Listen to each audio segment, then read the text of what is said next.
مسلسلنا بيبدأ مع مجموعة أطفال بيلعبوا لعبة اسمها الحبار، اتسمت بالاسم ده لأن التخطيط بتاعها على الأرض يشبه الحبار، وفيها بيتقسم الموجودين لفريقين، فريق هجوم وفريق دفاع. فريق الدفاع بيكون موجود داخل الرسم ومسموح له إنه يتحرك على رجلين الاتنين، والمهمة بتاعته إنه يمنع فريق الهجوم من الدخول اللي بيكون مسموح ليه إنه يتحرك على رجل واحدة طول ما هو بره الرسمة، وبيحاول فريق الهجوم إنه يدخل جوه الرسمة، ولو المدافع قدر يطرد المهاجم بره الرسمة بيموت المهاجم وما ينفعش إنه يكمل اللعبة. لكن لو حد من فريق الهجوم قدر يخترق الرسمة بيدوس على نقطة تمركز الحبار وساعتها بيقدر يتحرك على رجلين الاتنين، تسمى المفتش السري. بعدها بيقدر يجمع الفريق بتاعه كله عند مدخل الرسمة، وبتكون آخر مهمة ليهم إن أي حد منهم يتخطى المدافعين ويوصل لراس الحبار. ساعتها بيقول بصوت عالي أنا كسبت، وهي دي باختصار لعبة الحبار. والطفل اللي فاز ده اسمه سيونج، واللي دلوقتي بقى عنده 47 سنة عايش مع أمه بعد ما استغنوا عن خدماته في الشغل، ودايما بيسرق بطاقة الائتمان بتاعتها عشان يسحب من وراها فلوس. بيتفاجئ إن أمه عرفت إنه بيعمل كده وغيرت الباسورد. بيفضل يحاول عشان يعرف الباسورد، وبعد كام مرة فعلا بينجح إنه يفك الرقم السري اللي بيكون على عيد ميلاد بنته. بعدها بيروح يراهن في سبق الخيل عشان يكسب فلوس بسرعة، وأخيرا الحظ ابتسم ليه ويكسب المرة دي. بيدي لموظفة الاستقبال إكرامية كبيرة، وبعدها بيلاقي ناس مديون ليهم عايزين فلوسهم فبيضطر يهرب منهم. لكن في بنت نشالة بتسرق كل اللي معاه، والديانة كمان بيمسكوه وبيضربوه ويمضوه على ورق بالعافية، وهو مضى إنه هيبيع كليته لو ما سددش الفلوس دي في خلال شهر. فبيرجع بعدها لموظفة الاستقبال عشان ياخد منها الإكرامية الكبيرة اللي عطاها لها. بعدها بيروح يجيب لعبة لبنته عشان يديها لها في عيد ميلادها، لكن بيكون مش عارف يكسب لعبة كويسة لحد ما في طفل بيتدخل وبيساعده وبيكسب صندوق مقفول. بيقابل بنته اللي عايشة مع أمها وجوز أمها وبيديها الهدية اللي كسبها، والوحش إن بتطلع الهدية دي ولاعة على شكل مسدس، فبياخدها منها عشان ما تأذيش نفسها، وبيوعدها إنه هيجيب لها هدية أحلى في عيد ميلادها اللي جاي. البنت دي بتكون عايزة تقول له على حاجة لكن بترجع في كلامها. بعدها سيونج بياخد بنته وبيروحها لأمها، وبيروح لمحطة القطر عشان يروح على بيته. فبيجي شخص يقعد جنبه وبيقول له ايه رأيك تلعب معايا لعبة، ودي عبارة عن ظرفين من الورق بيتحطوا على الأرض، وانا بمسك واحد بحدفه عليه، ولو المربع اللي على الأرض اتقلب يبقى كسبت، ولو فضل زي ما هو تبقى خسرت. وقال له في كل مرة تكسب فيها هديك 100,000 وان،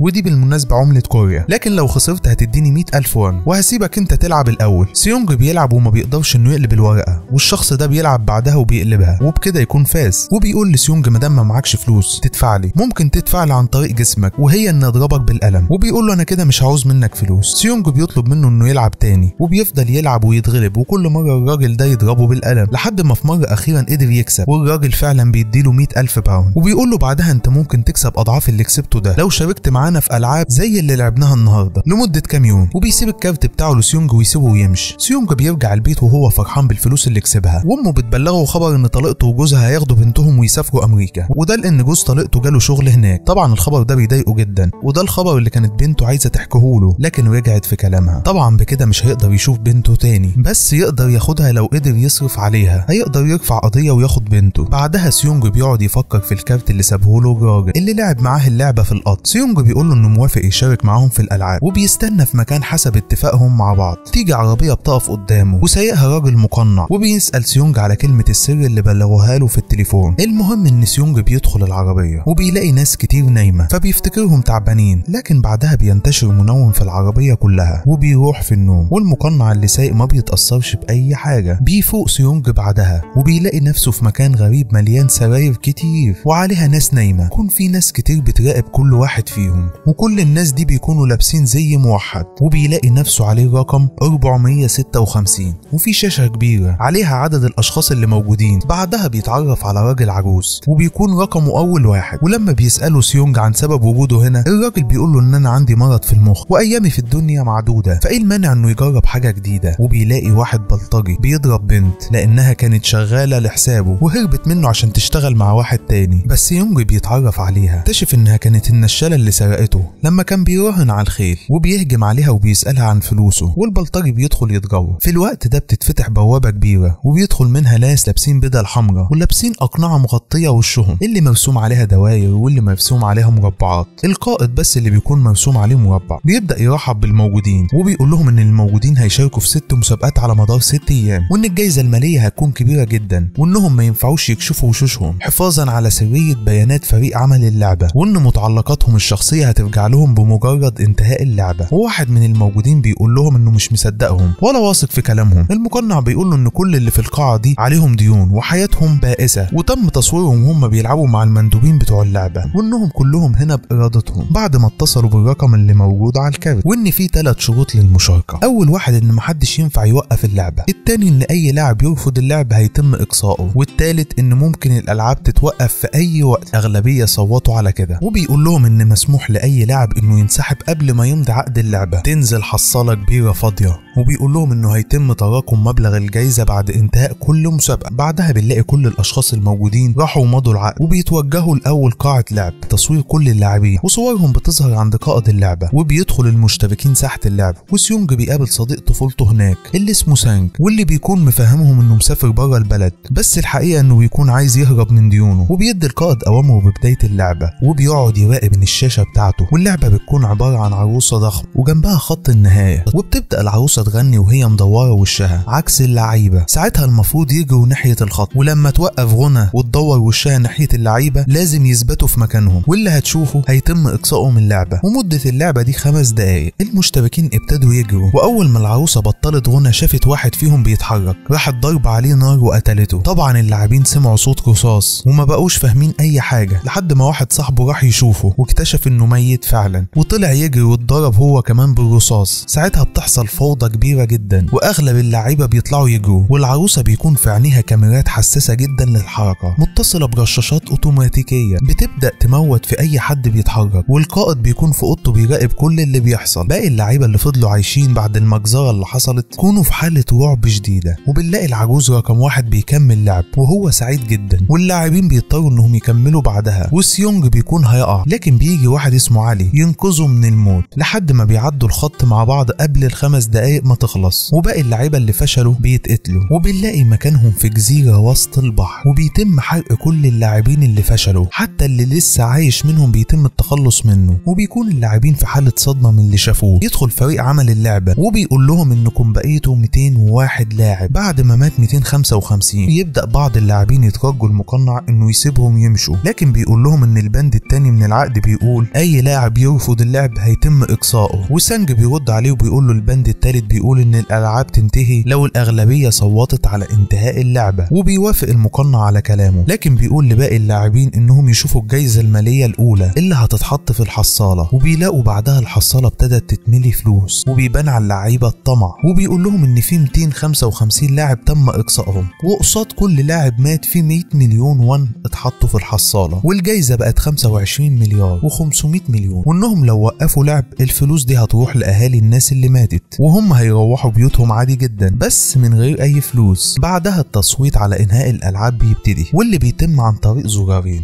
الاحمر يعني انتهاء الالعاب والاخضر يعني استمرارها. وبيبدأ اللاعبين بالتصويت لحد ما بتكون الاصوات متساوية تماما، وبيجي العجوز دوره اخر واحد وبيصوت على انهاء الالعاب، والمقنع بيقول لهم كده الالعاب انتهت وتقدروا ترجعوا بيوت، لكن عندكم فرصة تانية تشاركوا في الالعاب. بعدها بيترموا كل واحد فيهم في مكان مختلف، وسيونج اول حاجة بيعملها انه بيطلع على اسم الشرطة وبيحكي لهم عن كل اللي حصل في اللعبة، لكن الضابط بيفتكره مجنون وبيديله الكارت اللي خده من مندوب اللعبة. ولما الضابط بيتصل بالرقم واحدة بترد عليه وبتهزقه انه اتصل في الوقت ده، وبيكون في ضابط اسمه هوانج شاف اللي حصل ده قبل ما يترمي سيونج بره الاسم، وبيعرف سيونج ان امه اتنقلت المستشفى بسبب مرض السكر، والدكتور بيقول له ان حالتها خطيرة ممكن يضطر البتر رجليها. بعدها بيمشي من المستشفى عشان مش معاه اي فلوس يعالجها، وامه بتلوم عليه عشان صرف كل فلوسه. سيونج بيقول لها انه مش هيرجع البيت غير وهو معاه فلوس. وبيكون الضابط اللي اسمه هوانج ده ليه اخ مختفي تماما، بيروح البيت اللي ساكن فيه، وصاحبة البيت قالت له انه بقاله فترة مش باين، وبيطلب منها انه يدخل اوضته، وبيلاقي كارت اللعبة اللي شافه في الاسم مع سيونج موجود معاه برضه، فبيرجع للاسم عشان ياخد بيانات سيونج وعنوان بيته. وبنلاقي ان كل اللاعبين رجعوا لحياة البؤس من تاني بسبب الفقر وقلة الفلوس، ومنهم اللي اتخانق مع مديره بسبب انه عايز ياكل عليه فلوس 6 شهور شغل، واللي حظه وحش والمكنة بتسحب ايد المدير بتاعه بالصدفة، وعلي بياخد الفلوس ويهرب. وكانج النشالة بيكون اخوها الصغير في ملجأ ومش عارفة تلم شمل عيلتها بسبب الفقر اللي هي فيه. وسانج كمان بيكون مفهم امه انه في رحلة عمل في امريكا، لكن بتتفاجئ ان في محققين بيسألوا عليه عشان يقبضوا عليه بسبب اعمال الاختلاس وجرائم مالية عليه كتير. طبعا امه بتتصدم جدا لما بتعرف ان ابنها طلع نصاب. بنلاقي سانج بعدها بيحاول ينتحر، لكن باب الشقة بيخبط وحد بيسيب له كارت اللعبة من تحت عقب الباب، وسيونج بيحاول يدور على شغل عشان يقدر يعالج امه لكن بيفشل. وبيقابل بعدها العجوز بالصدفة، والعجوز بيقول له انه قرر يرجع اللعبه من تاني لان حياته هنا عذاب. سيونج بيروح يستلف فلوس من طليقته عشان يعالج امه، وطليقته بتقول له انه ما معهاش اي فلوس، وجوزها بيجي البيت في الوقت ده ومعاه بنت سيونج. طليقته بتقول لجوزها انه كان جاي يشوف بنته ويمشي. بينزل سيونج ويسيبهم ويمشي. بينزل جوز طليقته وراه وبيديله فلوس وبيقول له مش عايز اشوف وشك هنا تاني. طبعا سيونج بيضربه وبنته بتشوف كل اللي حصل. بيروح سيونج وبيلاقي الضابط هوانج مستنيه وبيقول له يا ريت تساعدني الاقي اخويا لاني لقيت في اوضته نفس الكارت اللي معاك. لكن سيونج بيعتذر له وبيقول له انا مش فاضي يسمح لي ان اساعد حد. وقبل ما يدخل البيت بيلاقي كارت اللعبه موجود في الباب، وبنلاقي كل الاشخاص اللي سابوا اللعبه جات لهم كروت من جديد، وبنلاقي كل واحد فيهم واقف مستني في مكان شكل حسب الاتفاق علشان يرجع اللعبه تاني. وبتيجي عربيه اللعبه وتقف قدامهم وكل واحد بيركب بكامل ارادته. لكن المره دي بيكون الضابط هوانج بيراقب العربيه اللي راكب فيها سيونج، وبنلاقي كونج النشاله قدرت تكتم نفسها، وبنلاقي العربيات بتوصل للمينا عشان تتشحن على سفينه علشان توصل الجزيره اللي فيها اللعبه. وهوانج ساعتها بيقدر يخبي نفسه تحت عربيه وبيدخل على ظهر السفينه. وعمال اللعبه بيكونوا بيتاكدوا من هويه اللاعبين عن طريق عمل مسح على شريحه مصجوعه ورا ودنهم. وبيقدر هوانج انه يموت مقنع منهم، وبيحط محفظته في هدومه وبيرميه في البحر، وبينضم لباقي فريق اللعبه. المهم بنلاقي كل اللاعبين صاحيين بنفس لبسهم وارقامهم، وبيكون عدد اللي رجعوا 187 لاعب، والجايزه بقت 26 مليار و900 مليون. سيونج بيقابل صاحبه علي اللي انقذه في اول اللعبه، وبيقرروا انهم يكونوا فريق عشان يساعدوا بعض، وبينضم ليهم الراجل العجوز. وفي نفس الوقت البلطجي بيكون عمل فريق كمان توزع عليهم الغداء. بعدها بيدخلوا يناموا، وبيروح الشخص اللي قتله وسرقه زيه اللي بيكون رقمه 29، وبنلاقي الضابط اللي متنكر في بدله المقنع رقم 29. ده بنلاقي اللعيبه رقم 212 بتصرخ عشان تدخل الحمام، وكانج بتصمم انها تروح معاه، وبتفتح كانج غطا فتحه التهويه بالسكينه اللي كانت معاها، وبتتفق مع رقم 212 انها تغطي عليها. بتدخل كانج من فتحات التهويه عشان تستكشف المكان لحد ما بتوصل فوق المطبخ، وبتلاقي عمال اللعبه عمالين يضربوا سكر بكميات كبيره، وبترجع تحكي لرقم 212 على اللي شافته. في نفس الوقت ده بيكون سانج سامعهم، وهوانج بيكون بيبعت لرئيسه في الشرطه عن كل حاجه عارفها عن اللعبه. لكن بيسمع العميل رقم 28 في الاوضه اللي جنبه كح بطريقه غريبه جدا. بيصحى اللعيبه تاني يوم توزع عليهم وجبات الفطار، وسيونج واصحابه بيقعدوا يفطروا مع بعض لحد ما بيطلب منهم يستعدوا عشان اللعبه التانيه اللي هتبدا قريب. بنلاقي اللاعب رقم 111 مبعوت له رساله في الاكل ومكتوب فيها اسم اللعبه اللي هيلعبوها. بعدها بيتوجه اللعيبه لقاعه اللعب، وسيونج بيقول لكانج انه سمعها وهي بتتكلم عن اللي شافته في المطبخ، وانها تقدر باللي شافته في المطبخ تتوقع اللعبه الجايه هتكون ايه. تقول له انا ما شفتش حاجه غير انهم بيدوبوا سكر كتير. المهم بيوصلوا كلهم لقاعه اللعب، وبيكون قدامهم 4 بوابات، على كل بوابه منهم شكل مختلف. وبيلاحظ سانج ان الاشكال دي هي نفس الاشكال اللي كانت بتتحفر على قرص من السكر كان بياكله زمان وهو صغير. بيكون تقريبا قدر يعرف اللعب. بعدها بيطلب من اللعيبه يختاروا شكل ويقفوا قدامه. لما سيونج بيسال سانج اروح لانهي شكل، سانج بيخبي عليه انه عرف اللعبه، وبيقول لهم اللي احسن نختار اشكال مختلفه بدل ما نموت كلنا. كانج ساعتها نطلع نصحى، وبتستنى تشوف سانج هيعمل ايه وهيختار انهي بوابه، وبتروح تقف في البوابه اللي هو اختارها. بعدها بتتفتح البوابات وبيتم توزيع علب عليهم. لما بيفتحوا العلبه بيلاقوا جواها قرص عسل محدد عليه نفس الشكل اللي كان على البوابه. طلب منهم انهم يفصلوا الشكل ده من قرص العسل بالابره اللي موجوده في العلبه من غير ما الشكل يتكسر. سيونج طبعا عشان فقري بيكون حظه وقع في اصعب شكل فيهم وهو الشمسيه. بتبدا اللعبه اللي وقتها 10 دقايق، واول لاعب بيتكسر منه الشكل بتاعه بيتقتل فورا. بعدها بيبدا فريق اللعبه يقتل في اللعيبه اللي بيفشلوا واحد ورا التاني. سيونج بيبتدي يعرق من كتر التوتر، وبيلاقي ان الميه بتساعد قرص العسل اسرع انه يتفك، فبيبدا يبلل قرص العسل ببقه. واللاعبه رقم 212 بتنجح تفصل الشكل، وبترمي للبلطجي ولاعه كانت معاها علشان يسخن الابره ويفصل الشكل اسرع زي ما هي عملت. باقي اللاعيبه بيقلدوا سيونج اللي بينجح انه يفصل الشكل في اخر لحظه. وقبل ما فريق اللعبه يقتلوا اللي فشل بيهجم واحد على مقنع وبياخد المسدس بتاعه وبيجبره انه يخلع القناع، بس لما بيلاقيه شاب صغير ما بيقدرش انه يقتله وبينتحر هو. بعدها بنلاقي قائد اللعبه بيجي وبيقتل الشاب اللي خلع القناع، وبيبلغ الباقي ان اي حد هويته هتتكشف هيتم قتله فورا. وبيوصل باقي اللاعبين لقاعه النوم من تاني، والحصاله بتبدا تتملي فلوس بسبب ال 79 لاعب اللي اتقتلوا، وبتكون الجايزه وصلت ل 34 مليار و900 مليون. وبيتم صرف الوجبات للعيبه بعدها، لكن البلطجي وعصابته بياخدوا 5 وجبات زياده، وفي لعيبه بتشاور على البلطجي وبتقول له ان هو ده اللي خد الاكل. المهم مره واحده بنلاقي حصل حصلت خناقة بين البلطجي وشخص تاني اللي بيفضل يضرب فيه لحد ما الراجل بيموت. سيونج بيفضل يزعق وبيطلب ان اي حد يساعد الراجل، ولكن بيلاقوا فلوس اللاعب اللي مات ده نزلت في الحصالة والجايزة زادت لها 100 مليون. في نفس الوقت ده بيكون الضابط قدر ياخد قناع الراجل اللي مات وبيكون اعلى رتبة، ابتدي هو يدي الاوامر، وبنلاقي ان في 4 من المقنعين 2 جنود و2 عمال بيعملوا عمليات سرقة اعضاء من اللعيبة اللي ماتت في السر من غير ما حد يعرف، حتى القائد ما يعرفش، وده بمساعدة الدكتور من ضمن اللعيبة اللي رقمه 111 في مقابل انهم يعرفوه نوع اللعبة الجاية وانهم يدوله اكل زيادة. وسيونج واللي معاه بيكونوا مرعوبين جدا وبيناموا وهم قلقانين لا يتقتلوا وهم نايمين، قرروا يفضلوا صاحيين. المهم ان الدكتور عرف من المقنعين ان قائد اللعبة هو اللي امر بتقليل الاكل للعيبة عشان تحصل بينهم خناقة ويتم التخلص من الضعفاء قبل اللعبة الجاية. فالدكتور ده بيروح ينضم لفريق البلطجي مقابل انه يعرفوا اللعبة، وفعلا اول ما بيجي ميعاد النوم وبيتقفل النور البلطجي ده بيقوم بقتل اللعيبة اللي قالت عليهم انهم خدوا اكل زيادة وبيقتلهم بازازة مكسورة، وبتحصل حالة فوضى في المكان وعمليات القتل بتزيد لحد ما العجوز بيقف على السرير وبيقول لهم ان بالشكل ده كلنا هنموت. بعدها بيؤمر القائد فريقه انه يتدخل ويوقف عمليات القتل، وبيكون الضابط هوانج موجود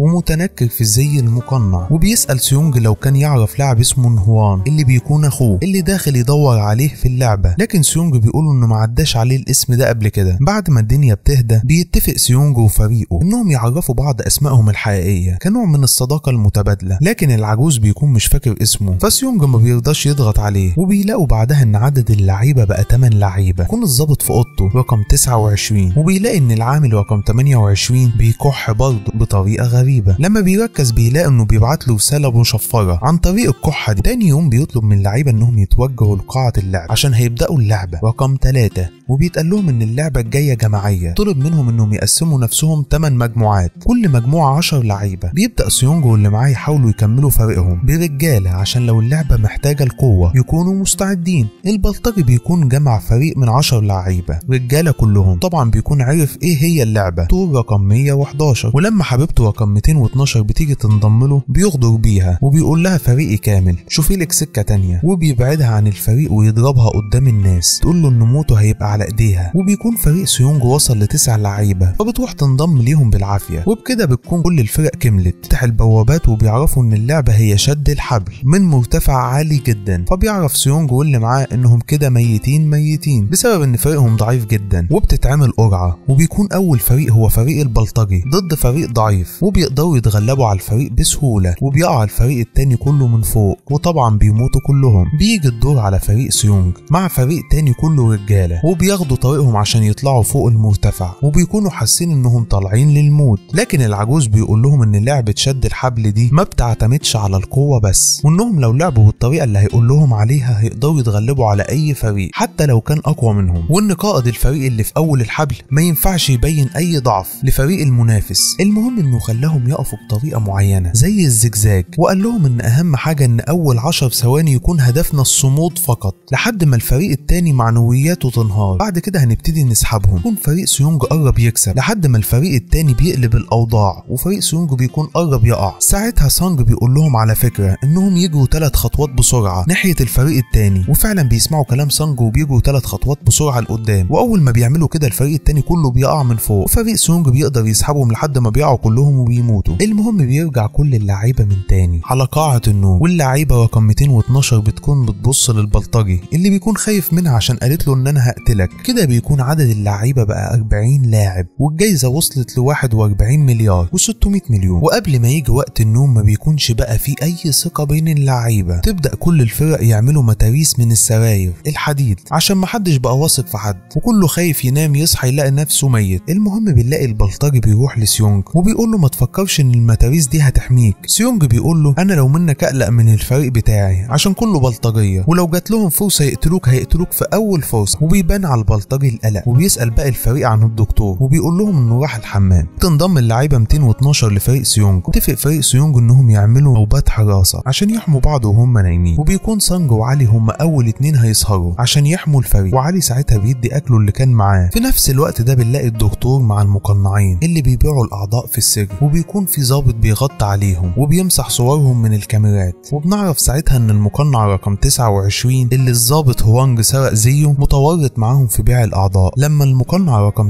28 اللي في الأوضة اللي جنبه رسايل كده بطريقة الكحة اللي كان بيعملها عشان يروح معاهم، وده عن طريق انه بيكحله بنمط معين بأسلوب شفرة. بيقدر هوانج انه يفهم مضمون الرسالة وبينضم لهم وبيشوف اللي بيحصل، وبيكون الدكتور عمال يقطع في الجثث، وبيسمع هوانج المقنعين وهم بيحكوا عن اللاعب قبل كده وهم بياخدوا أعضائه وانه كان لسه عايش وهم بيقطعوه، وان الشخص ده كان عنده كلية واحدة. وهوانج بيسألهم عملتم فيه ايه؟ المقنع بيقول له طبعا قتلناه. هوانج بيكون مطلوب منه انه يغوص مع المقنع رقم 28 بالاعضاء اللي خدوها ويوصلوها بره الجزيرة للمشتريين، لكن رقم 28 بيشك فيه بقلة معلوماته وصوته المختلف وبيقدر يخلع القناع، لكن هوانج بيهدده بالمسدس اللي معاه وبيكشف وشه وبيقول له ان الشخص اللي كان بكلية واحدة وانتم قتلتوه ده يبقى اخويا وهو عنده كلية واحدة بس لانه اتبرع عليا بالتانية، لكن رقم 28 بيقول له ان اللي كانوا بيتكلموا عنها دي كانت واحدة ست، وبيقول له لو عايز تدور على اخوك ممكن تراجع سجلات اللعيبة اللي شاركوا في اللعبة من ساعة ما بدأت واللي هتلاقيها موجودة في اوضة القائد. طبعا بعدها بيقتلوا هوانج. الدكتور بيكون خلص شغله وبيسأل المقنعين عن اللعبة الجاية، لكن بيقولوا له ان احنا لسه ما نعرفش عنها حاجة. الدكتور بيفتكر انهم بيضحكوا عليه، الواحد منهم بالمشرط وبيهرب من المقنع التاني، والمقنع بيخلع القناع عشان يحاول يهديه قبل ما يكشفهم، وقبل ما يقتلوا القائد بيعرف اللي حصل وبيقتل الجندي وبيأمر بعدها بقتل الدكتور، وبيعرف بعدها ان هوانج لسه موجود وما سابش الجزيرة لان معدات الغطس بتكون كاملة، وبيأمر جنوده انهم يدوروا عليه وصفارات الانذارات بتضرب في كل مكان، وبيبتدوا الجنود يدوروا على هوانج، لكن محدش بيتوقع انه في اوضة القائد. ساعتها هوانج بيكون وصل لغرفة القائد وبيتصدم لما بيلاقي قوائم للاعبين من التسعينات، وبيدور على اسم اخوه في قائمة فيها 2020 بني ادم، لكن ما بيلاقيش اي حاجة، وبيلاقي هوانج في ضمن السجلات صندوق مختلف. لما بيفتحه بيعرف ان دي قوائم الفايزين، وبيعرف ان في كل سنة واحد بس من اللعيبة هو اللي بيكسب والباقي بيموت، وان اول نسخة للعبة كانت سنة 1988، وبيلاقي اسم اخوه هو اللي فاز في اللعبة دي 2015، كان اسمه فعلا موجود ضمن اللعيبة في السنة دي. بعدها بنلاقي اللعيبة توجهت للعبة الرابعة، واثناء توجههم لقاعة الالعاب بيتفاجئوا ان في 4 اشخاص من فريق اللعبة مقتولين ومعهم الدكتور اللي كان بيساعدهم، والسادس بتاعهم بيكون رقم 28 اللي هوانج قتله ورماه في المية، وبيتقال لهم ان ده جزاء اي حد يخون قانون اللعبة. طلب من اللعيبة بعدها ان كل لاعب يختار شريك واحد بس يلعب معاه اللعبة الجاية، لان اللعبة الجاية هتكون عبارة عن فرق مكونة من شخصين، وبيقدر سانج يقنع علي انه يلعب معاه، وسيونج بيكون مش لاقي حد يشاركه ويلعب معاه علشان بعد موت الدكتور بقت اللعيبة 39 لاعب، وده معناه ان في لاعب هيفضل لوحده، واكيد اللي مش هيلاقي حد يشاركه هيتقتل، لكن سيونج بيفضل يشارك العجوز علشان مفيش حد هيختاره. بتفضل في الاخر اللاعبة رقم 212 مش لاقي اي حد يشاركها لحد ما بيجي فريق اللعبة وياخدها. بيدخلوا باقي اللعيبة قاعة اللعب اللي بيكون معمول تصميمها شبه الاحياء الشعبية، والعجوز بيقول لسيونج ان ده شبه الحي اللي كان عايش فيه، وبيتوزع على كل اللعيبة كيس من 10 بليات، والعجوز بيقول لسيونج ان انت الجامبو وده معناه انك اعز اصدقائي، وبيتعاطوا مع بعض انهم يكسبوا باقي الفرق. المهم بيتفاجئوا بشروط اللعبة اللي هم هيلعبوها، وبتكون ان كل واحد فيهم بيلعب شريكه على البلي اللي معاه، ويتفقوا مع بعض على اي لعبة يلعبوها. المهم ان في حد يكسب كل البلي وحد يخسر، واللي يقدر يخسر شريكه كل البلي اللي معاه بدون عنف في خلال 30 دقيقة ساعتها هيفوز، وشريكه هو اللي هيتقتل. بيبدأ كل اتنين يحددوا الالعاب اللي هيلعبوها، واغلبهم بيختار لعبة المراهنات بتخمين عدد البلي اللي في ايد شريكه، لكن العجوز بيفضل يتمشى في القاعة ويتفرج على البيوت وبيرفض يلعب سيونج، وعلي بيقدر يخسر سانج كل البلي اللي معاه مع ان سانج هو اللي اقترح اللعبة، وسيونج بيفضل يزعق للعجوز لانه رفض يلعب معاه. كده هيموتوا هما الاتنين لحد ما العجوز بيوافق انه يلعب معاه، وسيونج لما بيلاقي نفسه خسر بيعتمد على انه يغش وبيكون مرعوب انه هيموت، وبيقنع علي انهم لو خرجوا متعادلين مستحيل يقتلوا الفريق، وبيقنعوا انهم هيطلبوا منهم يلعبوا فريق اتعادلوا برضه زيهم، وبيقول لعلي ما تسلمش البلي بتاعك دلوقتي وتعالى ندور على فرق ضعيفة عشان نلعبهم. طرح على علي انه يعلق البلي في رقبته بدل ما يمسكه في ايده عشان ما يتسرقش منه، وبيقطع قميصه، لكن بنلاقي سانج بيبدل كيس البلي بتاع علي بالكيس بتاعه، وبيدي لعلي كيس البلي بتاعه اللي بيكون كله حجارة ومفهوش بلي. وبنلاقي سيونج ابتدى يستغل حالة الزهايمر اللي عند العروس عشان يكسب البلي اللي معاه، وساعتها سانج بياخد كيس البلي اللي سرقه من علي وبيسلمه للحارس، وبيخرج بعدها بره القاعة. طبعا عمنا علي بيشوف المنظر ده، اكتشف ان سانج ضحك عليه واخد كيس البلي بتاعه وبدله بكيس تاني مليان زلط، وبيجي الحارس وبيموت علي. وكانج بتكون لعبة البنت، والبنت خسرت نفسها بعد ما عرفت قصة كانج، تديها فرصة تلم شمل عيلتها من تاني وتخرج اخوها بيطردوها من دار الرعاية. في نفس الوقت ده بنلاقي العجوز بيكون فاضل معاه بلية واحدة وبيسيب اللعبة وبيتمشى تاني وبيفضل يحكي لسيونج عن ذكرياته وبيكون عارف ان سيونج ضحك عليه. مع ذلك بيشكره انه دافع عنه ولعب معاه وبيديله اخر بلية معاه وبيودعه وبيجي الحارس عشان يموت العجوز وبتخلص اللعبة وبيرجع اللاعبين لقاعة النوم مرة تانية. بيتفاجئ البلطجي ان هودني لسه عايشة وده لانها ما لعبتش فما كانش في سبب انهم يموتوها. وبيكون عدد اللعيبة اللي باقية 17 والجايزة بقت 43 مليار و900 مليون. بعدها بيجي تليفون للقائد وبيقول لحد انه في انتظار وصول الشخصيات المهمة. يكون عارف ان هوانج موجود في المكان وده لانه بيحط سماعة التليفون بطريقة معينة وهوانج بيكون غيرها وبيبتدي يدور على هوانج في المكان لحد ما بيجيله تليفون انهم لقيوا جثة رقم 29 الحقيقي اللي هوانج قتله في اول الفيلم. فبيسيب الاوضة وبيخرج يروح يشوف الجثة وبيشوف كارنيه الشرطة اللي هوانج حطه في جيب الراجل. وبيرجع القائد عشان يستقبل الشخصيات المهمة اللي وصلوا وبيكونوا كلهم مقنعين عشان محدش يكشف هويتهم. وبيرحب بيهم القائد وبيقول لهم انه في خدمتهم وبيقول لهم انكم هتستمتعوا باللعب كالمعتاد. هوانج بيكون مستخبي وسمع كل حاجة وبيكون الضيوف رجال اعمال كبار جدا ولعبة الحبار معمولة عشانهم وكلهم بيتابعوا الالعاب من بيوتهم من خلال شاشات التلفزيون وبيراهنوا على مين اللي يكسب زي سباق الخيل. وفي النهاية بيحبوا يجوا يحضروا الالعاب في المرحلة النهائية وبيروح كل واحد من رجال الاعمال ده على اوضته لحد ما تبدأ اللعبة الجاية. هوانج بيكون قدر ياخد لبس النادل بعد ما ضربه وكتفه وبيخبي الموبايل بتاعه بعد ما بيظبطوا على تصوير الفيديو. وبيصحى اللعيبة على انتحار اللاعب رقم 69 بعد ما مراته ماتت وهي بتلعب قصاده في لعبة البلي وفلوسه بتتحط في الحصالة وبتبقى الجايزة 44 مليون واللعيبة بقى عددهم 16. وبيتم توجيه اللعيبة لقاعة اللعب الخمسة وبيدخل اللعيبة ويطلب منهم كل واحد يختار رقم من 1 ل 16 وده من على التماثيل اللي قدامهم. واللعيبة بيكونوا محتارين يختاروا ايه ويبتدوا بايه. بنلاقيهم كلهم من حيرتهم وخوفهم بيختاروا الارقام الوسطى لحد ما القائد بيقول لهم ان الارقام دي هي ترتيبهم في اللعبة وما بيفضلش غير رقم 1 16. وسيونج بيكون محتار يختار 1 ولا 16 و1 ده اكيد هو اللي هيبدأ اللعب بس ممكن تكون اللعبة صعبة ويبقى كبش فدا للباقيين. وبيفكر كمان انه لو اختار ال 16 هيكون اخر واحد بس ساعتها ممكن ما يكونش فيه وقت واللعبة تكون انتهت. فبيقرر في الاخر انه يختار رقم 1 لكن بيجي اللاعب رقم 96 ويطلب من سيونج انه ياخد رقم 1 لانه طول عمره حاسس بالفشل ونفسه يبقى رقم 1 في اي حاجة. طبعا سيونج بيسيبه وبيقول له خد رقم 1 وبيروح هو ياخد رقم 16. وبيعرفوا بعدها ان اللعبة عبارة عن ارتفاع عالي جدا والممر بتاعه مكون من بلاطات مصنوعة من نوعين من الازاز واحد قوي ويستحمل والتاني ما بيستحملش حاجة عبارة عن ازاز عادي اول ما هتقف عليه هتقع. وطبعا الاتنين شبه بعض جدا وانت وحظك. وطبعا على اللعيبة انهم يخمنوا الازاز قوي ويعدوا من عليه لحد ما بيوصلوا الناحية التانية من الجسر واللي هيدوس على الازاز العادي ويتكسر بيه هيقع يموت. وطبعا لازم يعدوا في خلال 16 دقيقة. طبعا اللعيبة اللي بيكونوا في الاول بيكون حظهم سيء لانهم هيضطروا يعتمدوا على الحظ. المهم بتبدأ اللعبة ورقم 1 بيعدي على بلاطة والبلاطة التانية بتكون ازاز عادي بتقع بيه ويموت. اللاعبة رقم 2 قرر انها تاخد خطوة يمين وخطوة شمال لكن البلاطة التانية بتاخدها وتقع بيها. وتالت لاعبة بتبدأ تجري بسرعة وبيعدي 4 بلاطات لكن البلاطة الخامسة بتتكسر بيه وبيقع يموت. وباقي اللعيبة ما بيكونوش لحقوا ياخدوا بالهم هو جري على انهي بلاطات قبل ما يقع. وبيكون الدور على رقم 4 واللعيبة بيوجهوه غلط وبيقع هو كمان في اول بلاطة. وبيبدأ اللعيبة يعدوا ورا بعض لانهم بيكونوا قدروا يكشفوا شوية بسبب الناس اللي وقعت لحد ما بيكون رقم 6 في المقدمة وخايف يعدي. وبيجيله اللاعب اللي وراه يتخانق معاه علشان يخليه يتحرك قبل ما الوقت اللعبة يخلص لكن رقم 6 بيرميه على البلاطة اللي قدامه وبتتكسر وبيموت اللاعب. وبيجي اللاعب اللي وراه ويزقه على بلاطة وبتطلع ازاز عادي وبيموت برضه. وبيبدأ سيونج يعدي واللاعب اللي قدام البلطجي بيقع ويموت والبلطجي بيبقى هو اللي في المقدمة. وبيبدأ يزعق في اللعيبة اللي وراه وبيقول لهم انه مش هيتحرك وان اللي عايز يعدي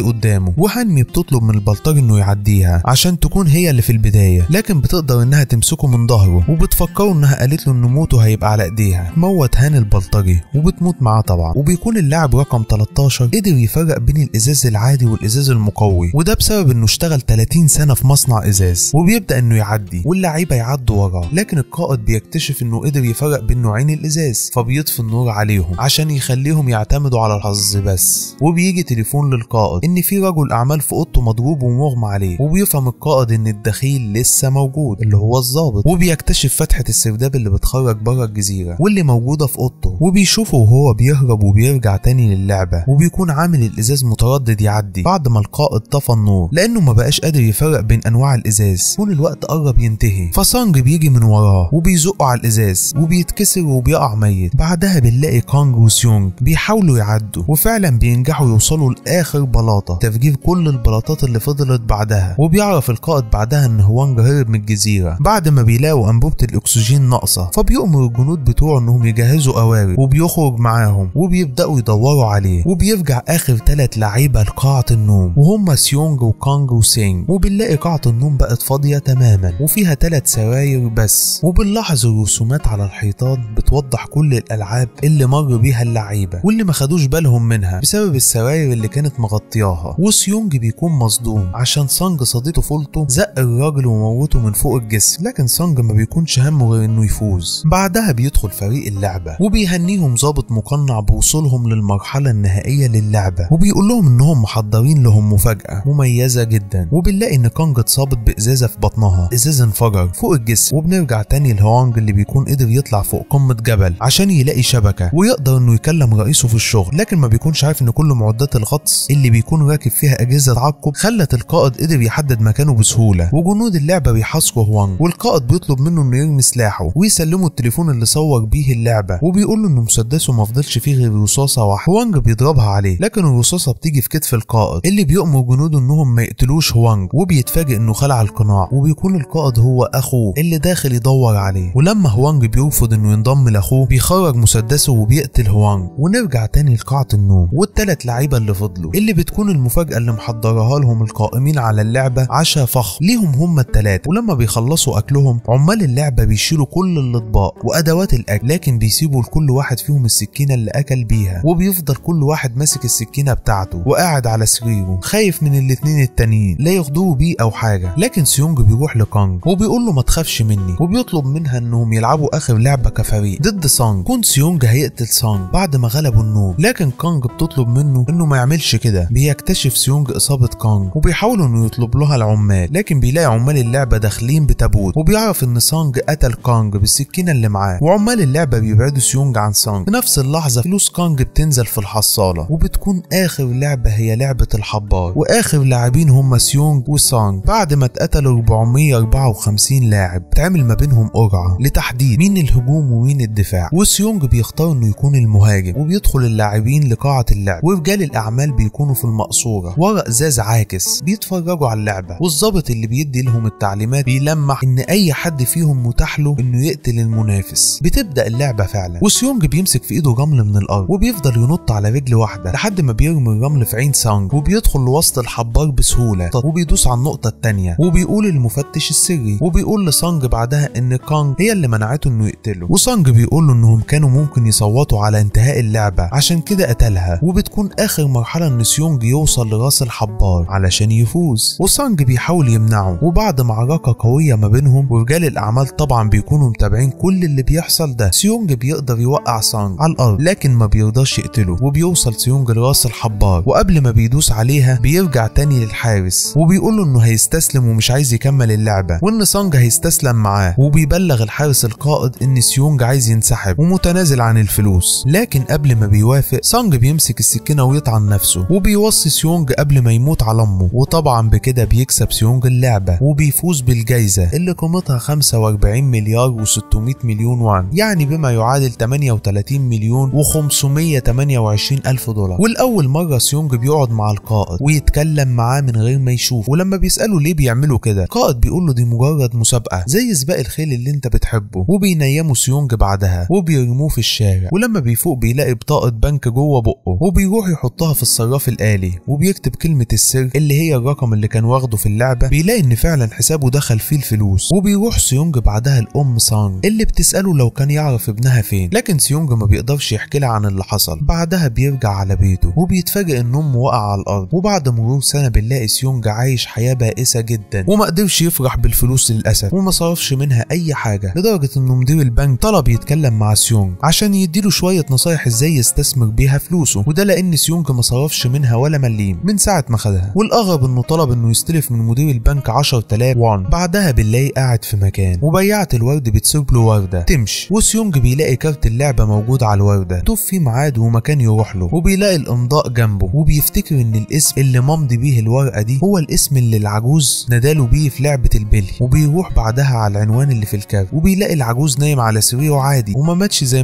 ما كان المفروض يموت في اللعبه. وبنعرف ان هو اللي ورا فكره اللعبه من الاساس. قائد هو المساعد بتاعه، طبعا بيكون هيتجنن وبيسال العجوز انت مين وليه بتعمل كده. العجوز بيقول له هرد على اسئلتك كلها لو لعبت معايا اخر لعبه. وبيكون في راجل مرمي على رصيف من البرد والناس بتعدي من جنبه وبتتجنبه من غير ما حد يساعده. العجوز بيراهن سيونج ان الناس هتسيب الراجل ده مرمي لحد ما يموت، لو حصل كده ساعتها هو اللي هيفوز، لكن لو حد جه ساعده قبل نص الليل سيونج هو اللي هيفوز. طبعا سيونج بيقول له لو خسرت هقتلك، ولو انا اللي خسرت تقدر تاخد مني اللي انت عايزه. فعلا بيفضلوا مستنيين. الساعه بتقرب على نص الليل ومحدش جه يساعد الراجل، وبيجي الراجل يشوف المشرد اللي في الشارع وسيونج بيفتكر انه جاي يساعده لكن بيسيبه ويمشي. والعجوز بيقول لسيونج انه طلب يقابله لما عرف انه ما صرفش حاجه من فلوسه وانه عايش في بؤس شديد حتى بعد ما بقى معاه فلوس كتير، وان ما كذبش عليه فعلا، وانه عنده ورم في المخ وقرب يموت، وان السبب الحقيقي ورا فكره اللعبه دي ان هو واصحابه الاغنياء ما كانوش حاسين بمتعه الحياه لان كل اللي بيحتاجوه بيلاقوه، وعشان كده فكروا انهم يعملوا اللعبه دي كنوع جديد من المتعه، وانه ما بيغصبش اي حد يلعب اللعبه دي، كل اللي بيجي بيلعب بإرادته. وقبل نص الليل بنلاقي العجوز بيقول لسيونج ان شكلك خسر وان مفيش حد هيجي يساعد الراجل وانه هيموت كده من البرد. المهم بيشكره وبيقول له انت احسن واحد لعبت معاه، وانه فكروا بايام زمان. وبيموت العجوز. وقبل نص الليل بثواني بنلاقي الشخص اللي عدى على الراجل قبل كده طلب له الشرطه، وبكده يكون العجوز خسر الرهان بتاعه. وبيجي قائد ويودع العجوز وهو ميت. بعدها بنلاقي سيونج قرر يواصل حياته وبيغير شكله وبيروح لدار الرعايه وبيقابل اخو كانج وبياخده يوصله لام سانج عشان تراعيه، وبيسيب لها شنطه كبيره مليانه فلوس. بعدها بياخد سيونج طريقه للمطار عشان يشوف بنته اللي سافرت امريكا. وفي طريقه سيونج بيشوف موظف اللعبه بيلعب مع راجل نفس اللعبه اللي لعبها معاه زمان، وبيعرف ان لعبه الحبار لسه شغاله وبيطلع يجري ورا الموظف ده، لكن موظف اللعبه بيقدر يهرب منه وبيرجع للراجل اللي لعب مع مندوب اللعبه وبياخد منه كارت اللعبه بالعافيه. وقبل ما يطلع على الطياره بيتصل بالرقم اللي على الكارت وبيرد عليه موظف وبيطلب منه البيانات بتاعته عشان يشترك في اللعبه، لكن سيونج بيقول له على اسمه وبيقول له انه مش حصان عشان يتراهن عليه وانه عايز يعرف هم مين. طبعا الموظف بيكون عارف وبيناديه باللاعب رقم 456 وبيقول له انصحك نصيحه، اركب الطياره ديت وروح شوف بنتك احسن لك واستمتع بالفلوس اللي انت كسبتها وانسانا. لكن سيونج بيقفل معاه المكالمه، قرر انه ما يركبش الطياره وانه يرجع تاني عشان يدور عليه. وبكده يكون خلص المسلسل. ما تنساش تعمل لايك واشتراك عشان يوصلك كل جديد.